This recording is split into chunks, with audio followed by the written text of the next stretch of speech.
Talking football with Farhan and Moj. We are going to do this weekly on all your favorite podcast platforms. We've been talking about this for about 30 years. Well, we haven't, but we're excited to be doing it Seems now. like 30 years. That's the problem. It seems like 30 years. Hey, and this is episode 0. We call this a soft launch. Not much soft about Moj. Chiseled out of granite, this guy. And we're debating whether or not we should rename this show Talking Football or Talking Quarterbacks, because we know how much Moj loves to talk quarterbacks. I mean, the thing is, it's always about the quarterback, right? Never mind about the guys up there that are protecting the quarterback. The guys got to get to the quarterback. Maybe the guys carrying the ball every so often. We'll get there. We'll get there eventually. All right, now look. So I look the whole rundown. It's all about quarterbacks. The quarterback that is in the news right now is Carson Wentz. And again, for the wrong reasons, because this guy has had an injury history. I mean, you go back 4 years, this guy was an MVP candidate. Then he gets hurt. Eagles go on to win the Super Bowl, and nothing was ever the same again. He's now out 5 to 12 weeks after having foot surgery. Had that happen in the first couple of days of camp. Are the Colts done without him? And does this tell us all we need to know about Carson Wentz's career? Well, you don't want to label somebody as injury prone or yes, you brittle. do. It happens. No, I know, but it happens. You're right. And guess what? Sometimes durability is a skill. Yeah. And clearly it's not a skill that Carson Wentz possesses right now because as we've noted, as you've noted, he's getting hurt all the time. And this kills the Colts because if you look at that division, they're going up against the Titans and the Colts starting 5, I mean, okay, he's out, 5 to 12 weeks. Who knows what type of return date it is. But the first 5 games on their schedule, it's like the toughest part of the Colts schedule. So this is a team that I think is in trouble. They got even more bad news with Quentin Nelson, the guard out of Notre Dame. He's down, same injury as Wentz, 5 to 12 weeks. So, okay, now, last year their running game started off really slowly. In fact, it was pretty poor. And then it picked up as the season progressed. Well, everyone's saying, well, just run the football like you did towards the tail end of last year. Well, guess what? If you don't have the threat of the pass in your game, if you can't threaten the defense by passing the ball, all they're going to do is load up the box and they're going to stuff your butt. And guess what? Losing Nelson today, a guard that obviously is a key part of that run game, big hit for the Colts. They're in trouble offensively. Absolutely. And they had the number 2 ranked offensive line in the league going into the season, according to Pro Football Focus. So losing Nelson, that takes a big hit. And in terms of their replacements, right now they don't want to go out and get a guy like Nick Foles, who's had some success, as you guys know, in Philadelphia with Frank Reich, their head coach. They're going to turn it over to the second-year man, Jacob Eason, out of the University of Washington. Now, look, if you play for Washington, I love you. I want you to do well. I'm biased. He's not good enough. He's not good enough. He's been struggling in camp. He's a guy that's got as beautiful a deep ball as possible, but it's not accurate. He doesn't have touch on the underneath throws. You know, they brought in Brett Hundley. I think that's a bad quarterback situation. And quite frankly, I was surprised a week ago when I saw them, along with the Titans, tied at plus 110 to win the AFC South. And now all of a sudden they go to plus 170. I thought the Titans were better before this injury. I think they're better after this injury. Another quarterback situation I want to get into is Green Bay and Seattle. You had 2 quarterbacks that had very awkward, difficult off seasons. We know about the Aaron Rodgers saga. That really took away from what Russell Wilson went through because early on you could make the case he was calling out his linemen, calling out the organization, was tired of getting hit so much, wants more Super Bowls, I. So if one of these 2 quarterbacks struggles, who's the more likely one to lose the fan base or lose the team? I think Rodgers in terms of the fan base, but you know, there's an argument that you could say it's workers of the world unite. That Rodgers is that guy in the locker room that is standing up for those, you know, entry-level type guys by wanting this team to be as good as it can be. I mean, it's like Aaron Rodgers hates the Packers. I mean, he wants to be involved to the point in the decision-making process where he can hopefully improve the football club.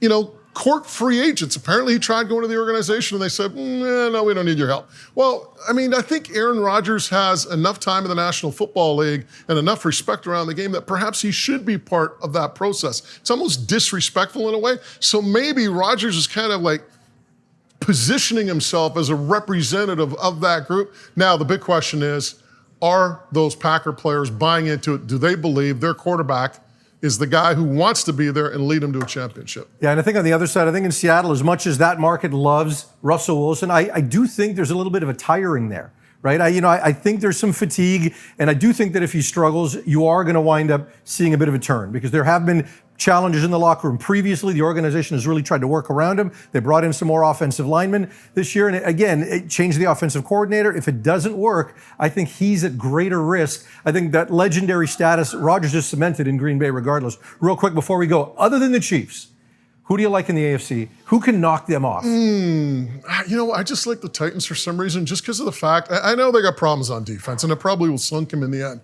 but they're just a big physical team. I like those teams, especially on offense, with the size they have in the backfield and just, up front in terms of their receivers.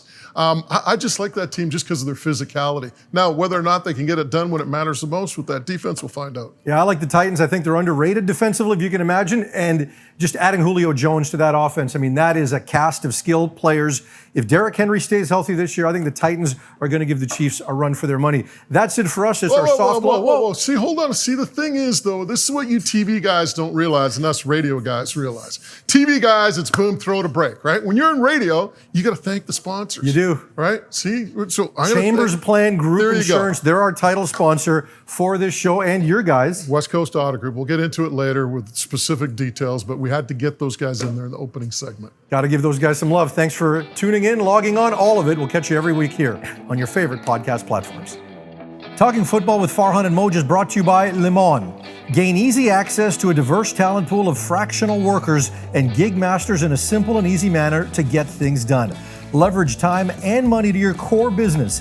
Visit lemon.com and book a gig master today for our next project. That's LMON.com. When you partner with Blue Recruitment, you not only help your business grow, you also help the community grow around you.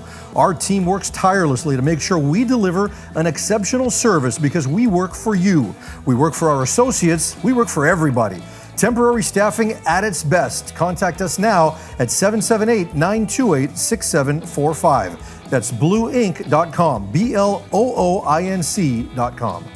Are you a tech startup or a small business owner? Are you looking for a way to finance or manage your business payroll? Wages Corp is here for you. At Wages Corp, we have cost-effective solutions to help you finance and or run your payroll efficiently so you can get on with running your business and making your dreams come true. We operate throughout Canada and we're here for you. For more information, visit us at wagescorp.com, follow us on LinkedIn, or give us a call at toll-free 1-866-311-4441, extension 401. Wages Corp, for your small business or tech startup, national coverage, locally minded, and here for you. KidSport believes in the potential of kids and the power of sport to transform lives. KidSport helps kids get off the sidelines and into the game. All kids deserve a chance to get involved in amateur sport and experience the physical and mental health benefits that can come from a positive sport experience. KidSport provides support to kids by removing financial barriers that can prevent them from playing organized sport. Help us raise awareness of the program. Simply share the opportunity for a KidSport grant with families in your life that might need a little extra help. KidSport covers the registration fees for a season of sport. For more information, visit kidsport.ca and click on Apply for Grant. You'll be directed to one of 40 volunteer-run chapters throughout BC or the KidSport BC office if your community does not have a local chapter. Help us spread the word all over BC that KidSport is ready to help so all kids can play.